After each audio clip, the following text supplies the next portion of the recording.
Bonjour à tous, donc aujourd'hui je vous retrouve pour une nouvelle vidéo lecture, non pas lecture manga, n'importe quoi, update lecture, mon point lecture. Donc j'ai lu certains livres, tels que déjà le tome 2 de la série Cruel Garçon Perdu de Nikki Saint-Croix chez Roncière. Alors franchement je ne pense pas que je continuerai la série. C'est une série assez intéressante dans juste la réécriture de Peter Pan. Voilà, parce que c'est très spicy, c'est très smooth après, ce qui est dommage. Après, c'est très fluide dans la lecture, tu lis ça, mais très rapidement, l'écriture est aussi très simple, donc voilà. Donc là, il n'y a pas de souci par rapport à ça, mais après, ce qui est dommage, c'est qu'il y a trop de smut, et trop de smut tue le smut en fait. Si on pouvait un peu plus s'attarder et si on pouvait un peu plus approfondir le monde qui est Peter Pan, parce que c'est assez intéressant de voir qu'on a des personnages tels que le crocodile. Le crocodile, en fait, c'est un personnage qui est avec crochet. Et que c'est un personnage en fait à part entière, c'est pas juste le crocodile qui est un crocodile, c'est un crocodile qui est un être humain en fait. Donc c'est ça qui est assez intéressant et tout. Tu vois qu'en fait y a qui la fée Clochette qui est en fait l'ennemi de Peter Pan, ce qui est assez drôle puisque de base ils sont pas ennemis. Donc, il y a des mots, il y a des petits trucs qui sont assez, voilà, ça aurait pu être original, mais je trouve que l'autrice elle est restée trop focalisée sur le smut et c'est bien dommage. Donc c'est pour ça que si je lis la suite, ça sera peut-être en e-book, mais je continuerai pas à lire en tout cas en livre papier, ça c'est sûr et certain. Donc voilà. Alors ensuite j'ai lu le tome 1 de Plume, Les Anges d'Elyssum de Olivia Wildenstein chez, je sais pas c'est quoi cette édition, chez New Rule Édition. Premier tome que j'ai bien aimé sans plus parce que dans l'univers de ce que l'auteur a créé, c'est super bien, super intéressant. Alors on a en fait des anges qui doivent être en mission. Ce sont des anges qu'on appelle des plumables. Ils doivent être en mission en fait pour pouvoir récupérer des plumes et de aller dans l'Elysium. Donc c'est un peu genre le paradis des anges, on va dire ça comme ça. Et voilà, un peu augmenter un peu leur hiérarchie. Et en fait, les missions qu'elles doivent faire, c'est d'aller dans le monde des humains. Et les personnes qui sont complètement dans le péché total, tels que les tueurs, les meurtriers, les violeurs, etc., eh bien, ces plumables-là ont en fait une mission, c'est tout simplement les remettre dans le droit chemin. Et donc, quand elles arrivent à les remettre dans le droit chemin, elles gagnent des plumes. Donc, je crois qu'elles doivent avoir, je sais pas combien de plumes, peut-être 100 plumes, en tout dans le genre. Si elles ne font pas ces missions, et bien tout simplement leurs plumes partent. Et quand elles partent, et bien elles ne peuvent plus devenir anges, tout simplement. Et donc là, nous sommes avec, comment elle s'appelle, Lace, voilà, qui a 20 ans. Et qui lui reste quelques plumes en fait pour aller à l'Elysium. Et elle va se retrouver un peu piégée par rapport à une amie, entre guillemets, qui va un peu, voilà, qui va lui foutre un peu un couteau dans le dos, puisqu'elle lui dit, tiens, il y a cette mission-là, prends-la, ça sera assez facile, non. Et au final, c'est pas si facile que ça, puisqu'elle va devoir s'occuper d'un mafieux, et un gros mafieux à Paris, dans la région, ouais c'est ça, en France, et surtout à Paris. Donc elle va se retrouver là-dedans, etc. Voilà, par rapport à l'histoire, c'est vraiment, je trouve ça assez original, assez bien, parce que moi j'aime bien l'histoire avec les anges et tout. Après, malheureusement, j'ai trouvé les personnages assez fades, dans le sens où Lace, alors il y a la naïveté, je veux bien, mais alors là, on aura tout vu.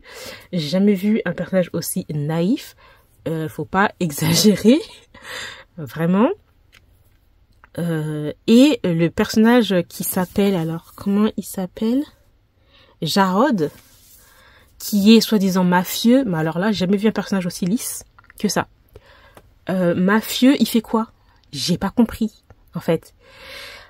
Donc les personnages, j'ai trouvé ça, la dynamique un peu bof, il n'y avait pas trop d'alchimie, les personnages, comme j'ai dit, fadas. Et puis on a une petite révélation par rapport à Jared qui aurait pu être intéressante, mais qui n'est pas exploitée. Donc je trouve ça trop dommage. Donc voilà, c'est pour ça que c'est mi-figue, mi-raisin pour cette série.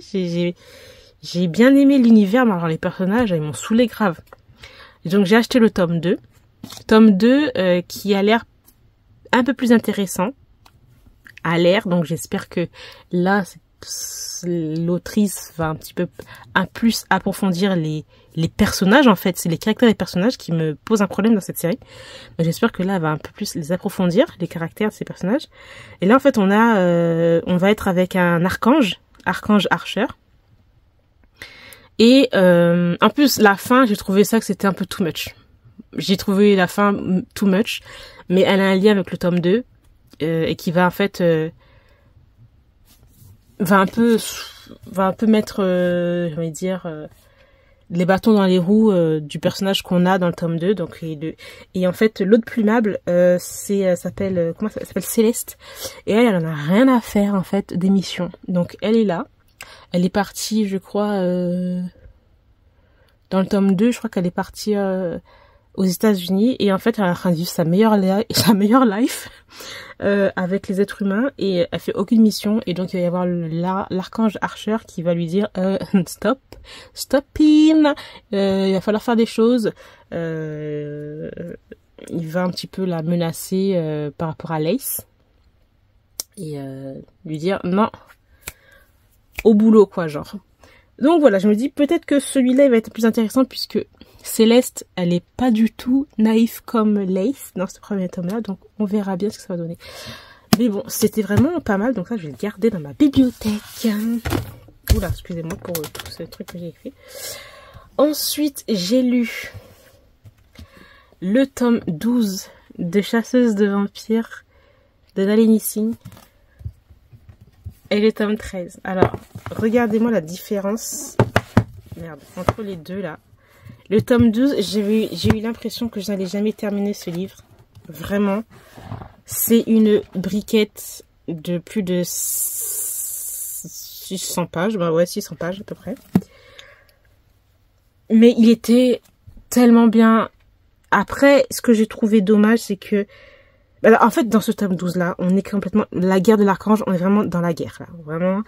Surtout dans le tome 11, vu comment ça se terminait. Genre, Elena, Raphaël dans un cocon. On sait pas s'ils sont vivants ou pas. Là, dans ce tome 12 là, on sait qu'ils sont vivants, mais qu'ils sont complètement changés.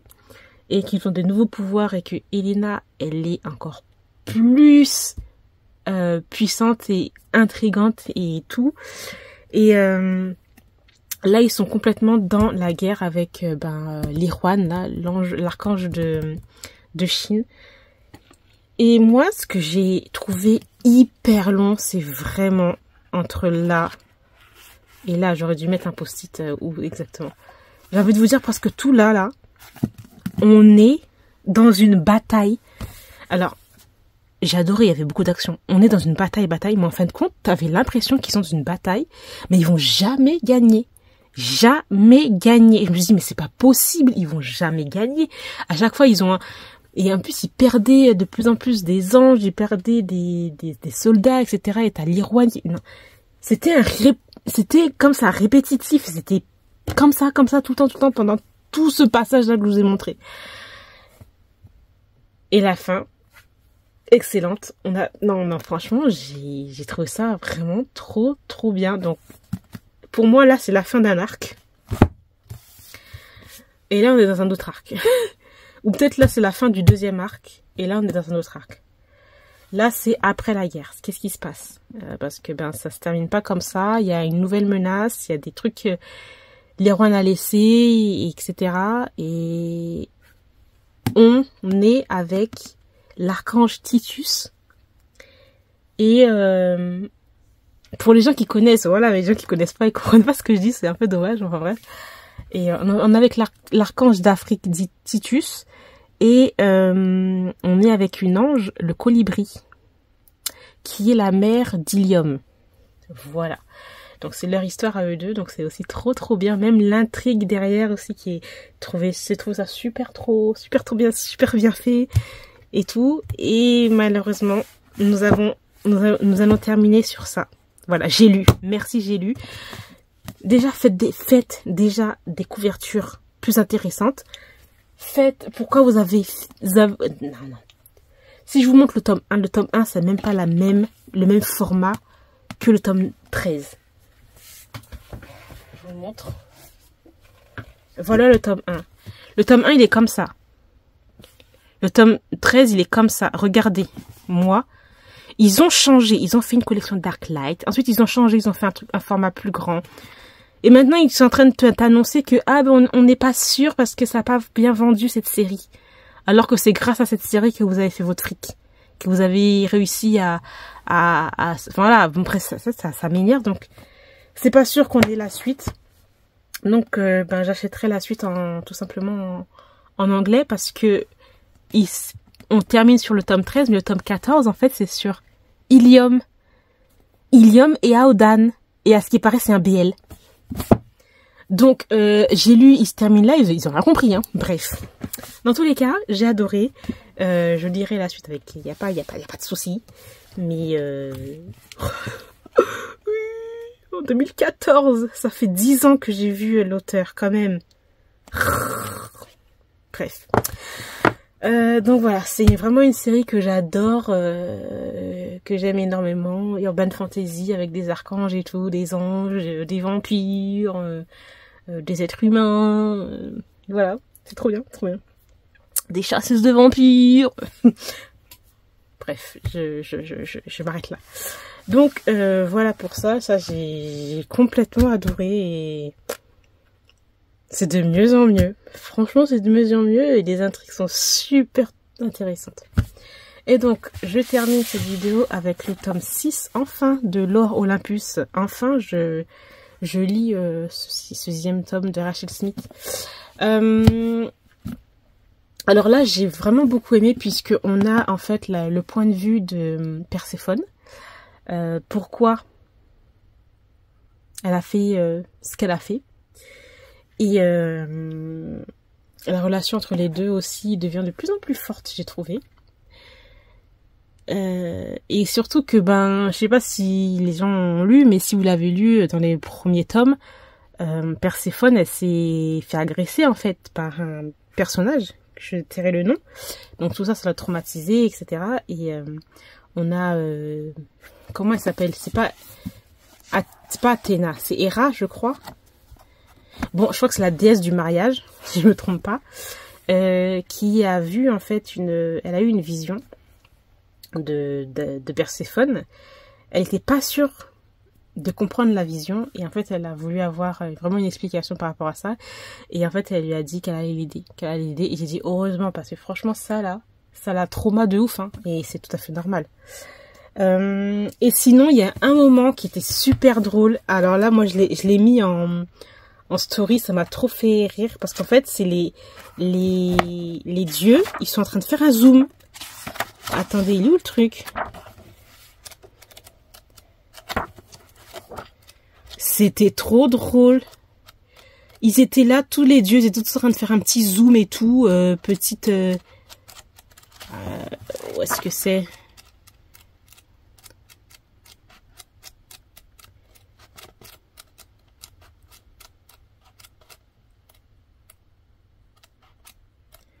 Bon, je ne retrouve pas le petit truc, c'est dommage. Vu comment c'était fait, c'était super drôle parce que bon, tu vois, c'est... Oui, on a avec les dieux grecs, etc. Mais en même temps, on a le côté moderne du truc, donc c'est drôle, quoi.